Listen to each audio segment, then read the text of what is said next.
Mapagpalang araw po ng Sabado. Anong oras na ba? Alas 12:30 na po. 2:30. Nandito tayo ngayon sa loob ng tahanan ni Kuya Romy at Ate Dorcas upang magdala ng mabuting balita. Tignan muna natin sila. Ayan, ayan, oh. Ayan, ayan, ayan, ayan, ayan. Silang dalawa, ayan. Napakapalad po nilang mag-asawa. Kasi isipin nyo po bakit ko nasabing ganon sila na mapalad silang mag-asawa? Kasi ang edad po nila is 83 o 84, 81.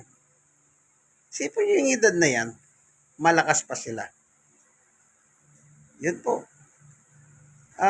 Kaya dito sa buhay natin sa lupang ito, sadya meron pong tinatawag na mga maswerte o gifted. Iba-iba. Isipin nyo po, dumating sila sa edad na ganyan at malakas pa sila at the same time malakas pa. Kaya kumbaga kayong biyaya ng Diyos, metong na po may regaluhan. Nangawapakan na. Kawapakan naman po talaga si Kuya Romy. Kawapayan, arayat. Pasensya na po, siyempre kawapakan din ako. Sometimes, kumakawala yung kawapakan ko. Ibig sabihin, hindi ko lang talaga nakakalimutan. Ang mahirap naman tumanda ka, nakakalimutan mo. Ano? Okay? Sige po, sa Biblia po tayo patutungo, mag-aaral tayo ng mabuting balita ng Panginoon Diyos. Okay? Of course, bago tayo papalaot, tayo muna po ay pasamantalang lalapit sa luklukan ng biyaya ng Diyos upang siya po ang pumatnubay sa atin. Sapagkat sa Biblia po, kailangan natin ang patnubay ng Diyos. Ano? Kasi kapag gumagamit tayo ng Biblia, kagaya nito, o salita ng Diyos Biblia, ang dala natin ngayon, tayo muna ipasamantalang lalapit sa pamamagitan ng isang panalangin. Panginoon Diyos, aming Ama, minsan pa, samahan mo po kami sa aming pagbubulay. Ang iyong ebanghelyo sa pagkakataon na ito, ayon po sa Biblia, na salita ng Diyos Biblia, upang lahat na nakikinig ay maginabang sa iyong pagkain na ibinibigay sa amin.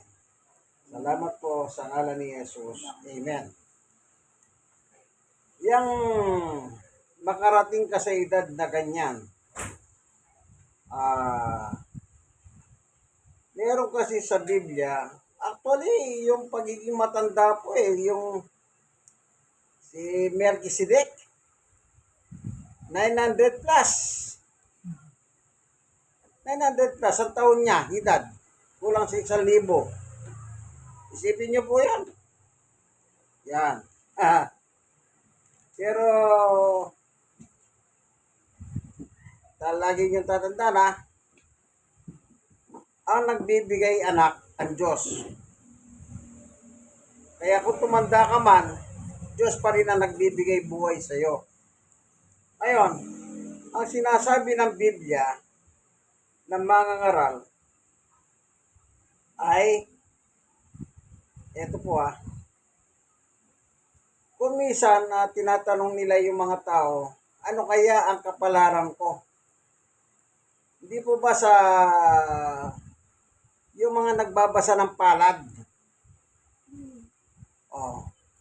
Kung minsan, hindi natin alam kung ano yon. Pero, hindi naman totoo yun kung yung iba parang tumitiyampo-tiyampo lang Tsambahan, ika nga. Pagkabasa ng palad. Tignan natin yung salitang kapalaran. Meron kasi nakalagay dito.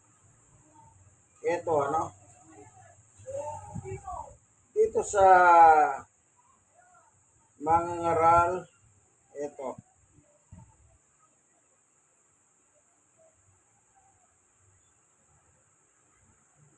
Meron nakalagay dito, tignan natin, ito,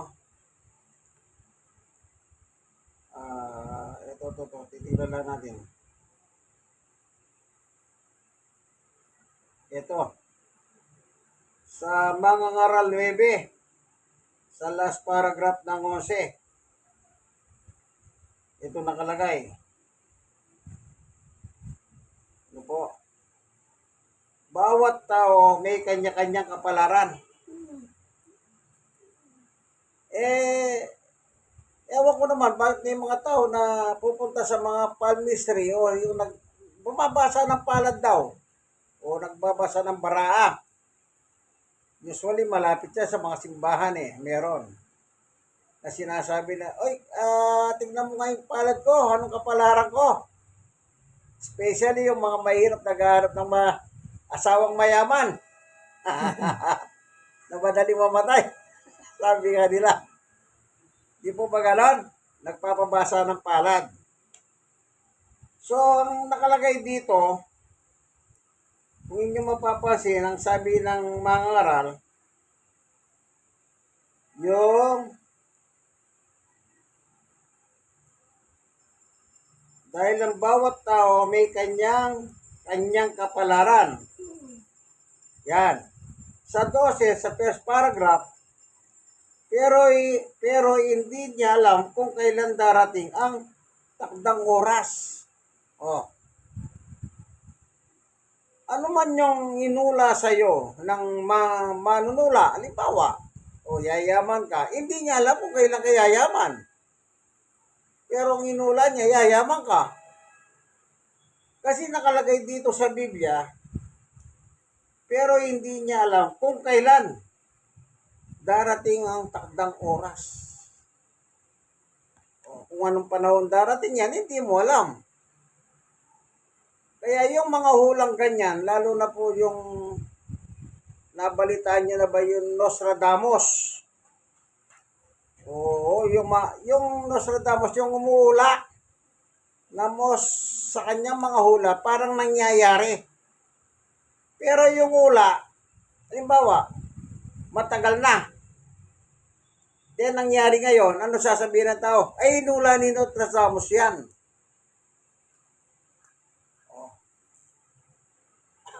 Naalala niyo pa po yung ganung ula ni Nostradamus? Kaya, ang nakalagay dito, tama yun, no? Anong nakalagay?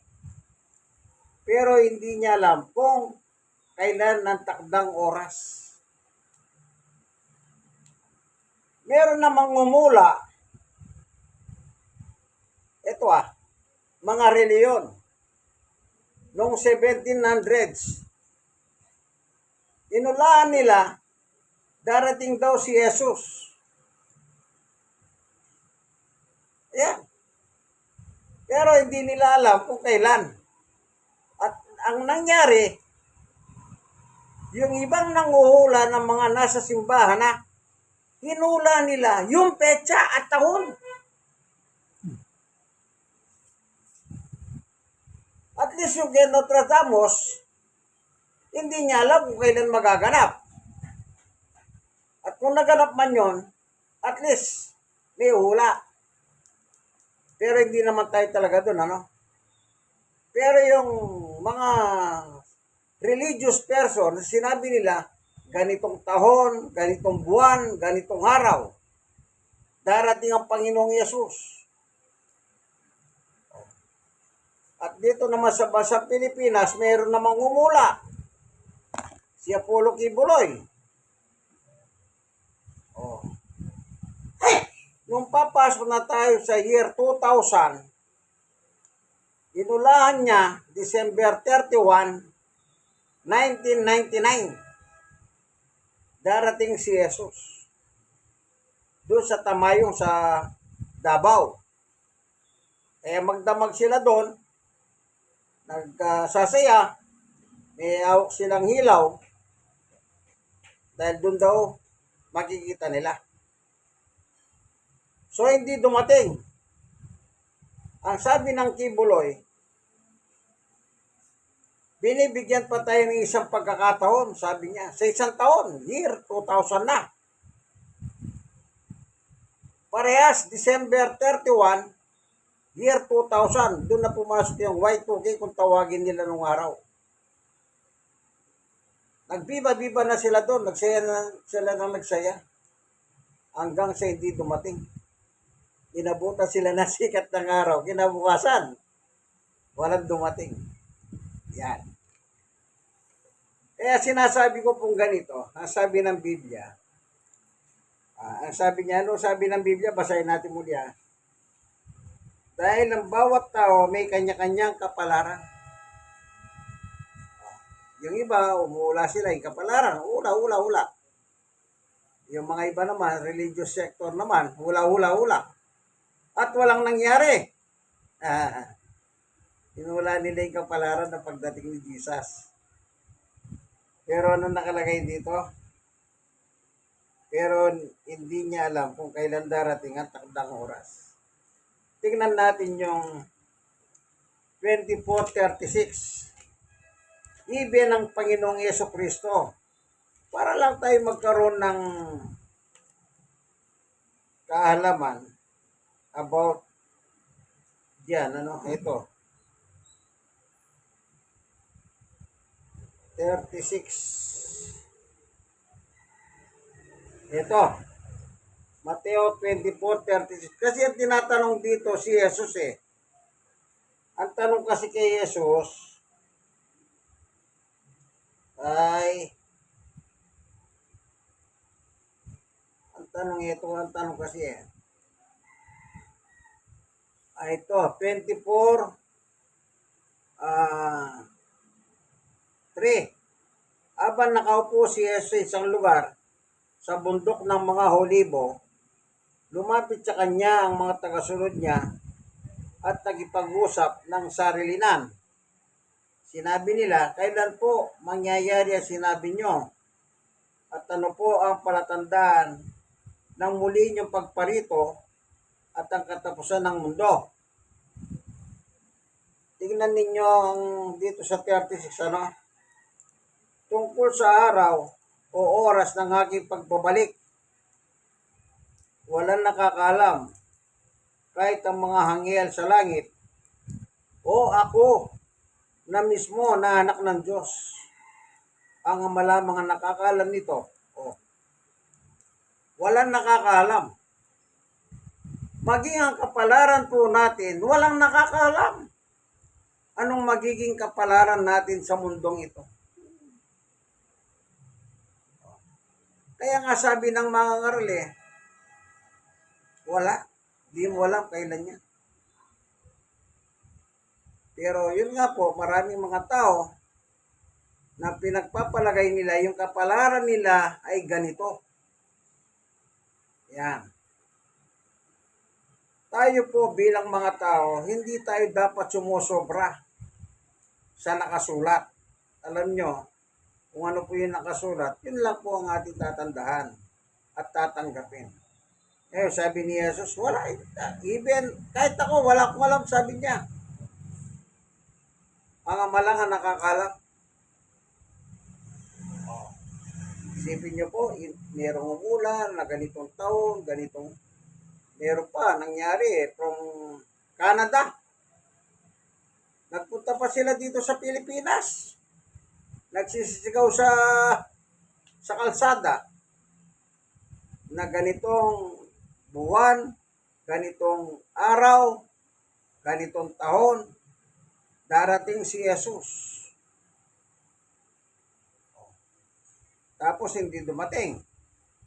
Sabi niya, ay, nagkamali ako ng kalkulasyon sa ganitong buwan pala at the same year. O, hindi rin dumating. Nabalitaan ko po yung pastor sa Canada na-stroke yun, natake daw po Meron pa sila TV program radyo program. Napakinggan ko yun sa radyo Kaya yung kapalaran natin, hindi natin pwedeng sabihin kung kailan. Yan, tatandaan niyo po yan. Ang maliwanag lang, wala pong makakahalam ng hinaharap in the future.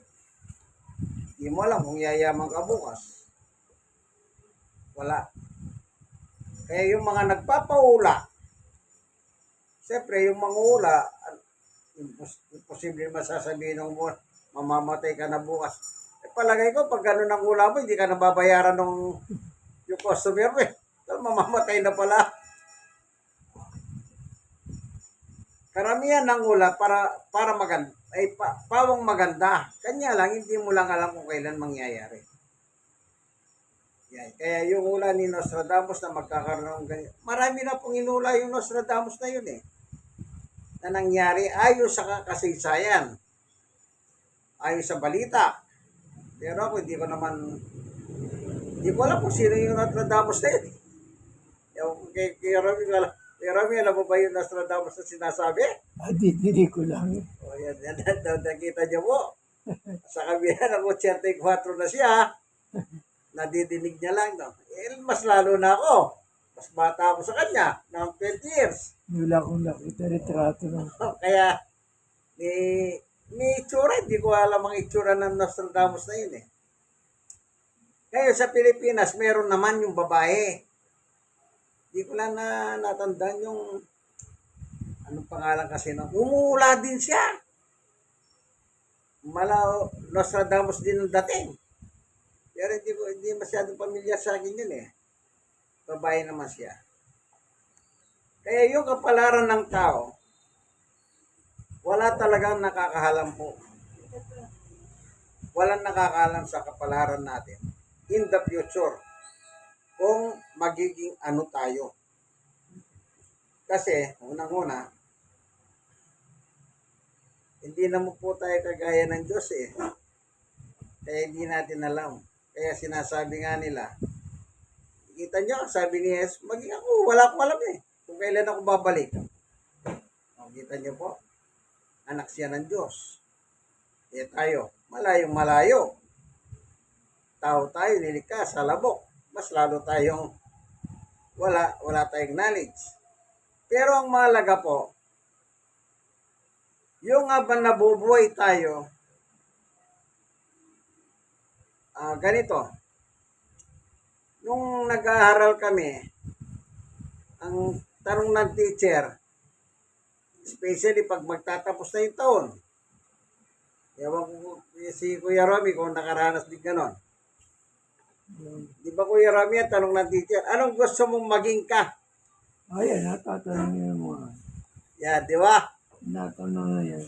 Pagka matatapos na yung mga taon, o, anong gusto mong maging?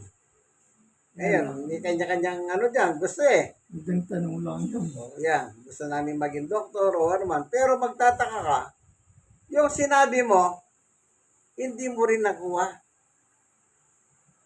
O, hindi mo ba? O, maging kayong mga nanonood ng video ito. Siguro, natutunan nyo rin sa eskwela yun, ano? Di ba, pinasusulat pa tayo ng teacher noon? Kung anong gusto mong maging paglaki mo. O, di mo ba? Then later on, hindi ka pala naging ganon. Kabaliktaran naman yung nakuha mong kurso o naging profesyon mo sa iyong buhay. Ibig sabihin, wala talagang nakakatiyak po dito sa lupa. Pero isa lang ang sigurado. Ito. Dito po sa 1:14 ay 14, chapter 14.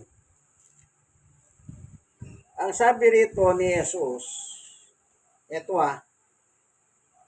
sa 14:6, sumagot si Jesus sa kundahan, ang katotohanan at ang buhay, walang makakarating sa Ama, kundi sa pamamagitan ko. Yan.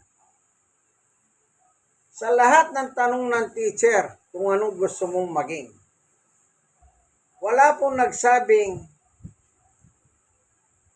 ewan ko sa inyo pero kaya nagsabing, ako gusto kong makarating ng langit.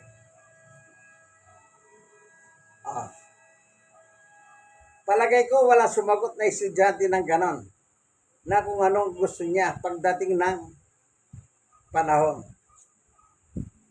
Laging mga kurso ang pinipili. Pero wala akong narinig na even me, ako man. Wala sinabi na, ay gusto kong makarating ng langit. Ayun. Ito yung maganda, sabi ni Jesus. Ako ang dahan papuntang langit. Dapat yan ang tamasahin natin sa buhay. Yan ang angkinin natin na makarating tayo ng langit. Alam nyo, may mga wrestler, kung nanonood kayo mga wrestling, kagaya ni Hulk Hogan, strongest man of the world sa kanyang panahon. Namatay po noong 24, cardiac arrest. Pero last year, 2024, isinuko niya ang buhay niya kay Jesus. Professional wrestler po yun. Walang hindi nakakakilala po kay ano, the Hulk Hogan. Hulkamania. At the age of 70, sinuko niya ang buhay niya kay Jesus. At the age of 71, namatay siyang cardiac arrest. Yun ang maganda. Kasi kahit anong lakas ng katawan mo, kaya tinagurian siyang the strongest man of the world. Sa kanyang panahon, nabuhat niya si Andre the Giant. Malaking tao yun. Si Andre the Giant, hindi lang mataas, malaki pang pangangatawan.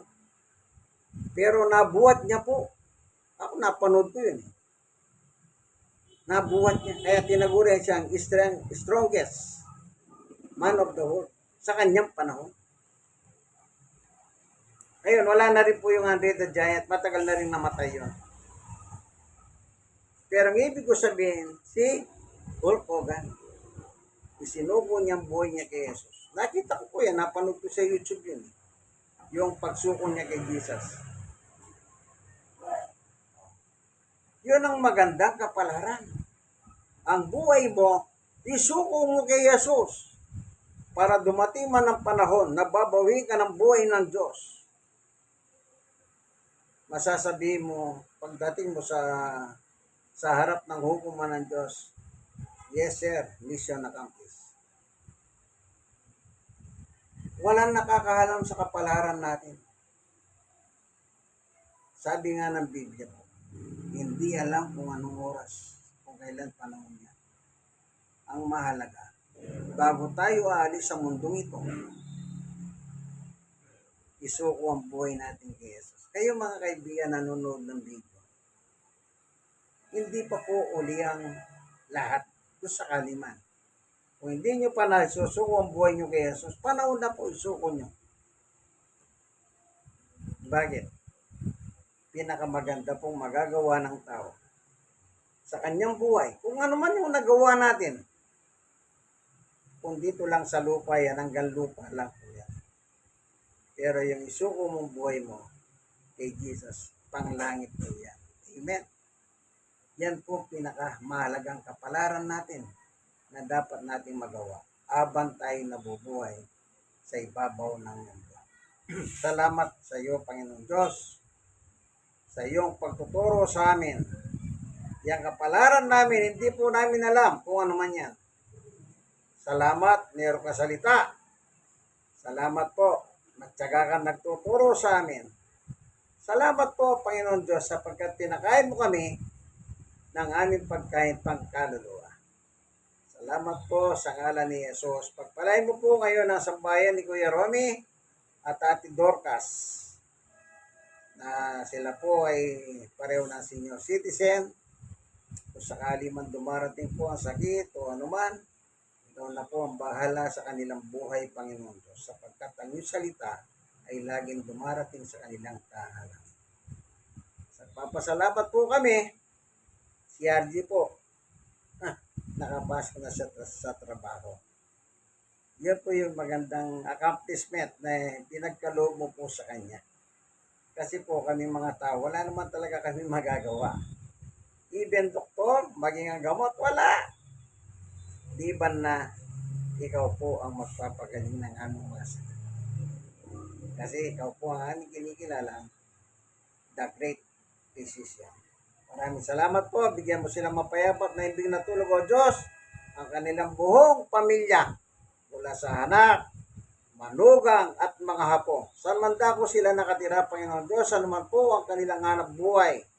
Kung sila man ng mga estudyante, patuloy mo lang mula silang patnubayan hanggang makatapos po sila makuha yung kanilang minimiti sa buhay. Salamat po. Bigyan mo silang payapat na ibig na tulog o Diyos sa pagiga nila mamaya at gisingin sila sa araw ng bukas. Taglay ang panibagong buhay at lakas na mula sa iyo. Ingatan mo po itong lugar nila o Diyos. Sa ngalan ni Jesus. Amen. O kayong mga nanonood ng video, kaibigan, isa lang po ang masasabi ko. Ay, na sana po like and share, share and share. God bless us all po. Bye-bye.